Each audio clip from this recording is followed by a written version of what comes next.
የመንግስቱ ወራሾች ትሆናላችሁ። እግዚአብሔር አለ።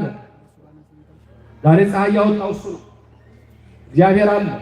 ቀንና ሌሊትን የሚያፈራርቀው እሱ ነው። የእግዚአብሔር አንድ መንገድ ብቻ ሰጥቶናል ለመዳን። በእሷ መንገድ ተጉዘን የመንግስተ ሰማያት ዜጎች ለመሆን እንጽና። አምላካችን እግዚአብሔር የሰማነውን በልቡናችን ያሳድርልን፣ ከክፉ ነገር ይሰውረን። ዓለሙ ትንሽ የተማረ ሲመስለው ከእግዚአብሔር ውጭ ነው። አንድ ብርጭቆ ውሃ መምጣት እንኳን አልቻለም። አንድ ብርጭቆ ውሃ ያመጣ ጀግና የለም እስከዛሬ። ሁሉ በማን ነው? ሁሉን ይሙላላችሁ እግዚአብሔር። አዎ አንድ የምትገርመኝ ሚዳቋ አለች፣ ሁሌ እናገራታለሁ። ምን ጥንቸሏ ልንገራችሁ። ያቺ ሰክራ የነበረች ጥንቸል ጠጥታ ሰክራ በጀርባዋ ተኝታለች። አንድ ራስ ሁለት የተራበ አንበሳ በግራና በቀኝ መጣ እሷን ለመብላት። ከዛ እሷ ምንም ታውቀው የለም ሰክራ ተኝታለች። ሁለቱ ትግል ጀመሩ ለመብላት። ታገላሉ። መጨረሻ ሁለቱም ደከማቸውና ተዘረሩ። በዛ መሃል ስካሯን ለቋት ጥንቸል ነቃች። በቀኟ አንድ አንበሳ፣ በግሯ አንድ አንበሳ። ከዛ ምን አለ? አይገርምም? እንዴት እንደመታኋቸው እንኳን አላውቅም አለች። እንዴት እንደመታኋቸው እንኳን አላውቅም። እግዚአብሔር ያደረገውን ለሰው እየተሰጠ ብዙዎች የሚያደርጉትን የማያውቁ ትውልዶች መጥተዋል። በኋላ በሰፊው እንማማራለን። ለአሁኑ በዚሁ አበቃው። የነቢያት የሐዋርያት የጻድቃን የሰማዕታት አምላክ እግዚአብሔር ስለ አንዱ ፈንታ 30 60 መቶ ያማረ ፍሬ እንድናፈራ የአምላክ ፈቃድ ይሁንልን። በዚህ የምናያቸውን ደግሞ ሙሽሮች ሕይወታቸውን ለምለም ያድርግልን። በጣም ታላቅ ክብር ነው። ከሰባቱ ምስጢራት አንዱ ነው። እግዚአብሔር ዓለም ሲፈጥር አባትና ልጅ አላደረገም። ወንድምና ወንድም እህትና እህት አላደረገም። ባልና ሚስትን ያደረገው። ሚስት የወጣችው ከዚህ ከተሸፈነ ቦታ ነው። ይወላችሁ ሸፈን ያለ ራሷን የምትከራነበው ለዚህ ነው። በመቅደስ ከተሸፈነ ቦታ ተፈጥሮ እንኳን አያስተምራችሁም ይላል።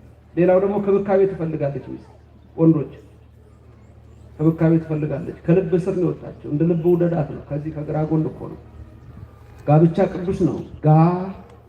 ብቻ እኮ ነው። ባል ከሚስት ጋር ብቻ፣ ሚስት ከባል ጋር ብቻ ማለት ነው።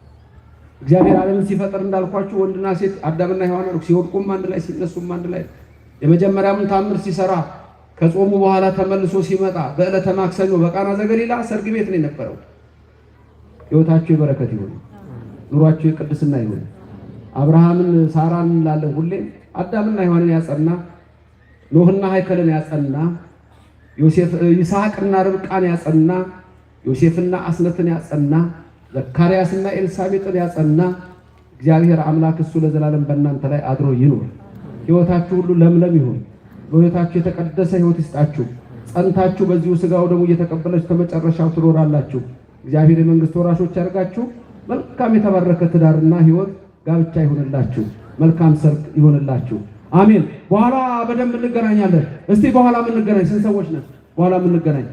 እናንተ ብቻማ መሆን የለባችሁም። ሌላም ሰው ጠጥ በሱ እጃችሁ አመስግኑት እግዚአብሔርን። በኋላ ሰፋ ያለ ትምህርት አስተምራለሁ። በቸር ያገናኘን። እመብርሃን በቀኝ በግራ ትቁምላችሁ፣ ከፊት ትምራችሁ፣ ከኋላ ትከተላችሁ። በልቡናችን ከልጇ ጋር ነግሳ ለዘላለም ትኑር። ያስተማረን የመከረን እግዚአብሔር ክብር ምስጋና ይግባው። አሁን ከአሜሪካ ስመጣ የመጀመሪያው ትምህርቴ በዚህ ደብር ነው።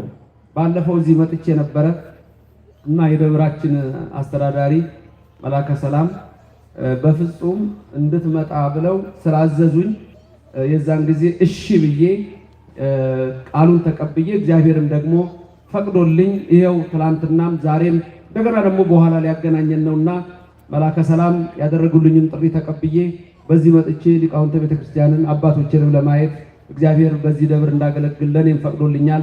ብዙ ሊቃውንት ያሉበት ሀገር ነው። በዚህ ሁሉ ትምህርቱ ይፈሳል።